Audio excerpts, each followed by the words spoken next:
On a crisp September morning in 2023, the small town of Willow Creek buzzed with its usual rhythm. The bakery on Main Street pumped the scent of fresh sourdough into the air, and kids pedaled to school, their laughter echoing off clapboard houses. Jane Doe, as the locals would later call her, walked down that same street at 10:17 a.m., her red scarf fluttering in the breeze. She was nobody special, or so it seemed, a woman in her late 20s, with dark hair pulled into a loose bun, wearing a gray coat and carrying a canvas tote.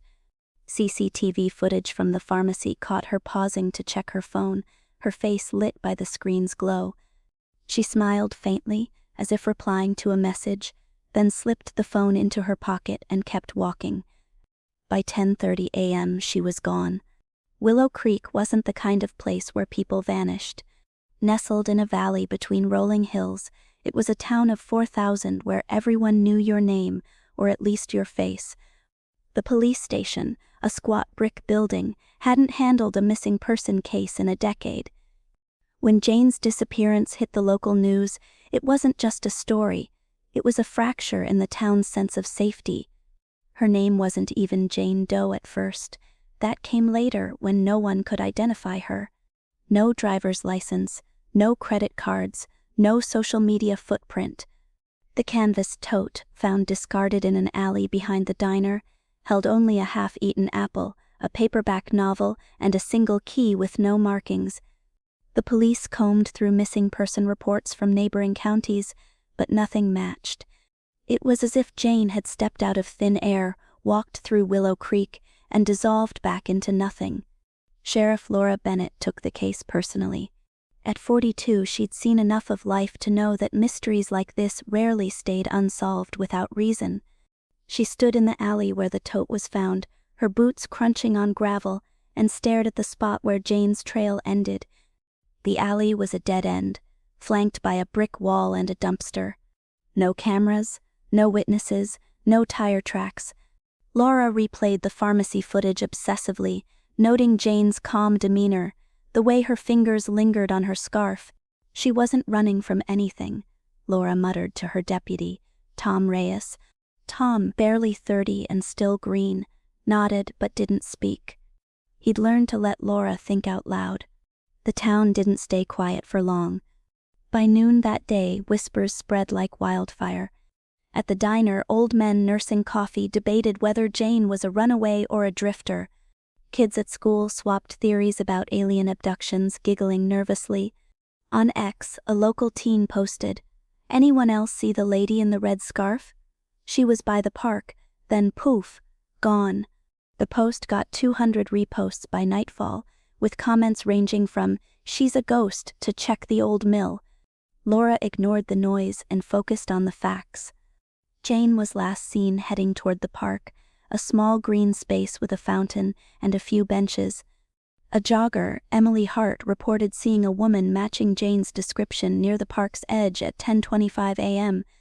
She was looking at the trees, like she was waiting for someone, Emily told Laura, twisting her ponytail nervously. "Did she seem scared? Anxious?" Laura asked. Emily shook her head. She looked calm, like she was exactly where she meant to be. The park yielded nothing, no footprints, no dropped items, no signs of a struggle. Laura's team searched the surrounding woods, a dense tangle of pines that stretched toward the hills. They found a deer trail, a few beer cans, and a child's lost sneaker, but no Jane. By the second day, the FBI arrived, drawn by the case's strangeness. Agent Marcus Cole, a wiry man with sharp eyes, set up shop in the station. He didn't talk much, but when he did, it was precise. No ID, no digital trace, no witnesses after 10. "She's a ghost," he said, sipping black coffee. Laura bristled at the term, but couldn't argue. Jane's lack of identity was the case's black hole. They ran the key through every database, no matches. The novel, a worn copy of Rebecca by Daphne du Maurier, had no inscriptions, no receipts. The apple was organic, but that was a dead end too. Marcus suggested Jane might have been a transient, but Laura disagreed. Her clothes were clean, her nails manicured. She wasn't living on the streets, she said. Marcus shrugged. Then she's hiding something, or someone's hiding her. The town's mood shifted as days turned into weeks. Flyers with Jane's sketch based on the CCTV plastered every lamppost. A local artist, Sarah Klein, drew her with haunting accuracy. Sharp cheekbones, a faint scar above one eyebrow. Volunteers searched the hills, the river, even the old mill which had been abandoned since the 80s. Nothing turned up. At night, Laura lay awake, replaying Emily's words, exactly where she meant to be. It gnawed at her. If Jane wasn't running, wasn't lost, then what was she doing? The first real lead came on day 7. A trucker named Carl Webb, passing through town, saw Jane's sketch on the news and called the tip line. "I saw her," he said, his voice gravelly over the phone. Or someone like her. 2 weeks before she vanished at a gas station off Route 17, about 40 miles east. Laura and Marcus drove out to meet him. Carl, a burly man with a graying beard, leaned against his rig, squinting at the sketch. "Yup, that's her. Red scarf and all. She was buying a coffee, looked real focused. Paid in cash." "Did she say anything? Was she with anyone?" Laura asked. Carl scratched his neck. "Nah, she was alone.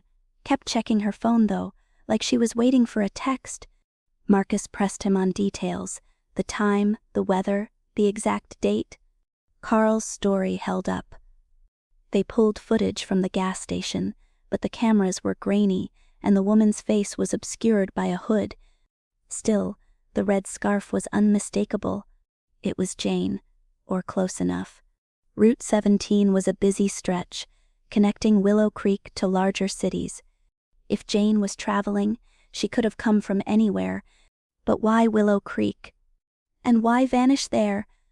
Laura started digging into the town's history, looking for patterns. Willow Creek had no record of strange disappearances, but there was a story, half forgotten, about a woman who vanished in the 70s.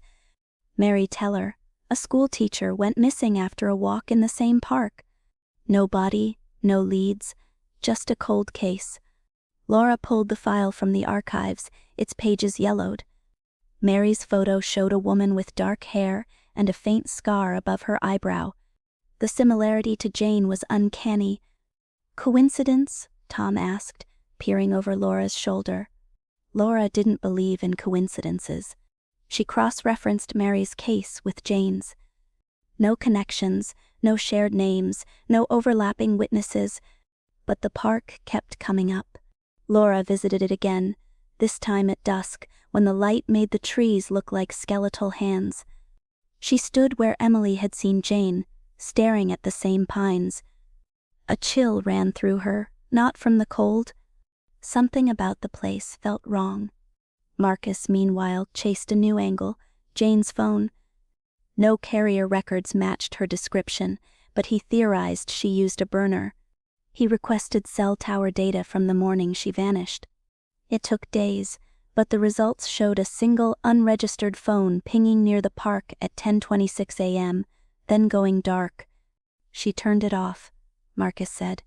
"Or someone did." Laura's mind raced. If Jane was meeting someone, who? And why no trace? She started interviewing locals again, focusing on the park. A groundskeeper, Ed Larson, mentioned something odd. "Few weeks back, I saw a guy hanging around the park, early morning," he said. Looked out of place. Fancy coat, city type. He was staring at the fountain, then left. Ed's description was vague. Tall, dark hair, maybe 40, but it was something. No one else corroborated it, and the park's cameras didn't catch him. Still, Laura couldn't shake the feeling that the man was a piece of the puzzle. By month 2, the case was national news. True crime YouTubers descended on Willow Creek, filming dramatic reenactments. Ex-post speculated wildly. Jane was a spy, a cult escapee, a time traveler. Laura ignored the noise, but the pressure was mounting. The mayor wanted answers, the town wanted closure. At home, Laura's daughter Mia asked, "Mom, is Jane dead?" Laura didn't know how to answer. She hoped not, but the odds weren't good. Most missing persons cases resolved within days, or they didn't resolve at all. Jane's case felt different though, like it was hiding something bigger. The breakthrough came on day 62. A hiker in the hills, 10 miles from town, found a scarf caught in a thorn bush. It was red, frayed, and stained with dirt. Laura's heart sank when she saw it. Forensic tests confirmed no blood, no DNA, just pollen from trees near the park. It wasn't proof of anything, but it was a tether to Jane. Laura and Marcus hiked the trail, a steep path winding through dense forest. Halfway up, they found a clearing, hidden from view. In the center was a circle of stones, arranged deliberately. It wasn't on any map, and the groundskeeper swore he'd never seen it. "Kids messing around?" Tom suggested when Laura radioed it in. "Maybe," she said, but her gut said otherwise. The stones were old, weathered, and moss-covered. Marcus took photos, his face unreadable. That night, Laura couldn't sleep. She pored over Mary Teller's file again. A detail she'd missed before jumped out. Mary's sister mentioned a stone circle in the hills, a place Mary loved to sketch. No one had followed up on it in 7. The next day, Laura returned to the clearing with a team. They dug carefully, sifting through dirt. 2 feet down, they found a locket, tarnished but intact. Inside was a photo of a young woman, dark hair, faint scar. It wasn't Jane, but it could have been Mary. The lab dated the locket to the 1970s, but no DNA was recoverable. Laura felt a spark of hope, then frustration. Another dead end. Marcus, though, was energized. He theorized the stone circle was a meeting point, maybe for a cult or secret group. "There's no evidence of that," Laura snapped. "Then find me a better explanation," he shot back. They didn't speak for a day. The case stalled again. Winter came, blanketing Willow Creek in snow. The flyers faded. The volunteers dwindled. Jane's story slipped from the headlines, replaced by newer tragedies. Laura kept working, though. She interviewed every resident over 60, chasing memories of Mary Teller.